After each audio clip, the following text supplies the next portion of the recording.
자, 지금부터 부동산 이야기를 해볼게요. 먼저 제가 자다가도 그 생각만 하면은 벌떡벌떡 일어나고 땅을 치고 후회하는 부동산 관련 제 썰을 이야기해 볼게요.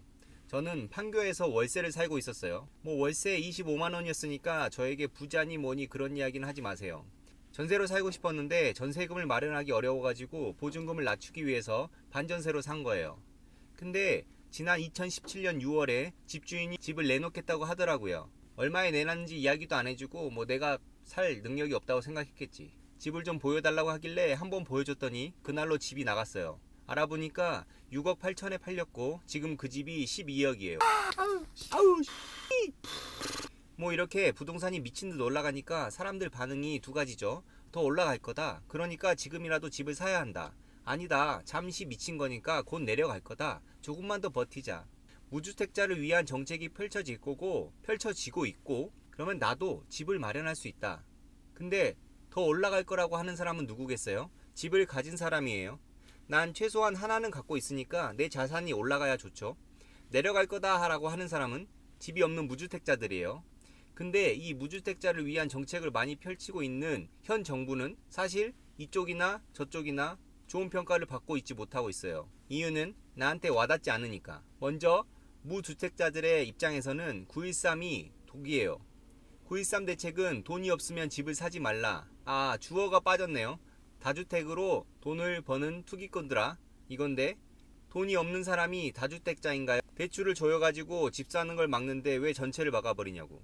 이러면은 진짜 현금 있는 사람만 집을 살 수 있는데 언제 적금 넣어가지고 30%만 대출받고 5억짜리 6억짜리 집을 삽니까? 아, 더구나 5억짜리 6억짜리 집은 저 멀리 가서 출퇴근 2시간씩 해야 되는 곳이죠. 그럼 기존 주택을 소유하고 있는 쪽은 어떻냐?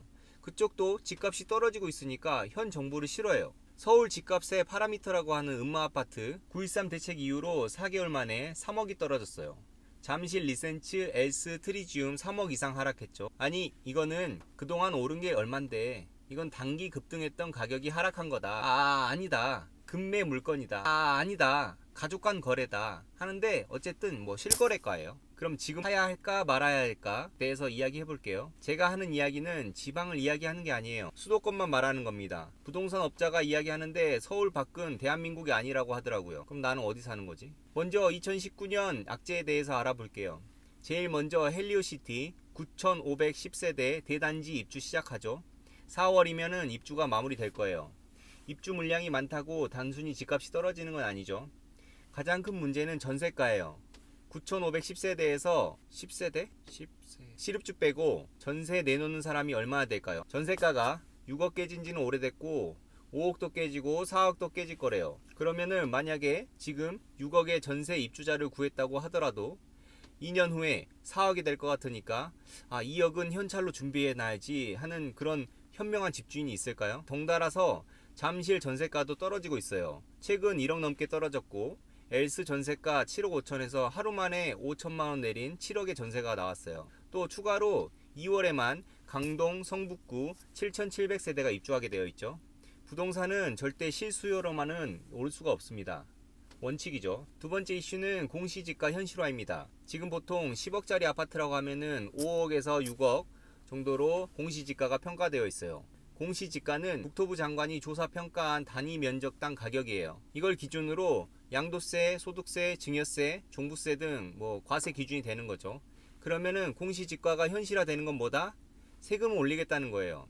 10억짜리 공시지가가 5억이었는데 8억이 됐다고 하면은 50%에서 80%가 되는 거죠. 그렇게 되면 보유세, 종부세가 1년 사이에 약 2배 가까이 오르게 되어 있어요. 1주택자는 그렇다 치고 다주택자는 예를 들어서 지금 보유세 종부세 500만원 내고 있다고 하면은 2019년에는 1600만원 내야 해요. 다주택자들의 입장에서는 세금 올리면은 월세 올린다 전세금 올린다 한다지만은 물량이 쏟아지고 있는데 전세도 못 구하고 월세도 못 구하고 동탄 300가구 갭투자 이런 폭탄 논리가 나오게 되어 있습니다. 마지막으로 제3 신도시예요.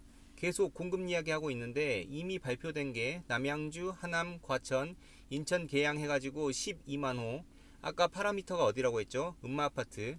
3기 신도시 발표되자마자 음마아파트 호가가 1억 이상 빠졌어요.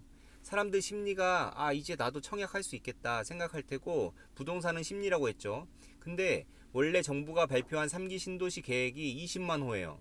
그러면 8만 개를 추가로 어디다 또 발표할 건데 그럼 또 추가 하락이 있을 가능성이 있습니다. 이렇게 이야기하니까 집을 사면 멍청이다 이야기하는 것 같은데 그러면 집을 사야 하냐 말아야 되냐? 저는 일단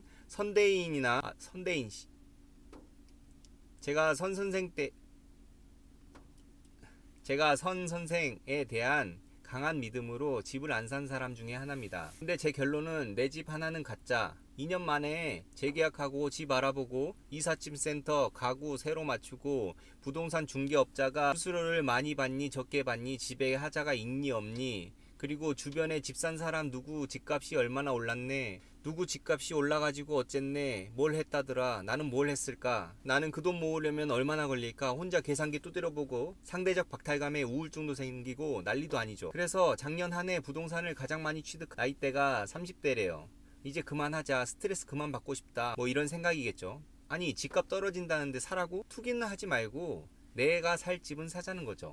경기는 사이클입니다. 언젠가는 또 부동산의 붐이 일 수도 있고 내 자산의 가치가 올라갈 수 있는 거고 내 자산의 가치가 떨어지면은 다른 사람들 것도 떨어지게 되어 있어요. 내 집 하나로 다른 집을 하나 꽂히게 할 수 있다는 겁니다. 집값은 그냥 보증금이라고 생각하는 겁니다. 부동산은 깔고 있는 돈이지 절대 내 돈이 아니에요. 오늘의 결론 선대인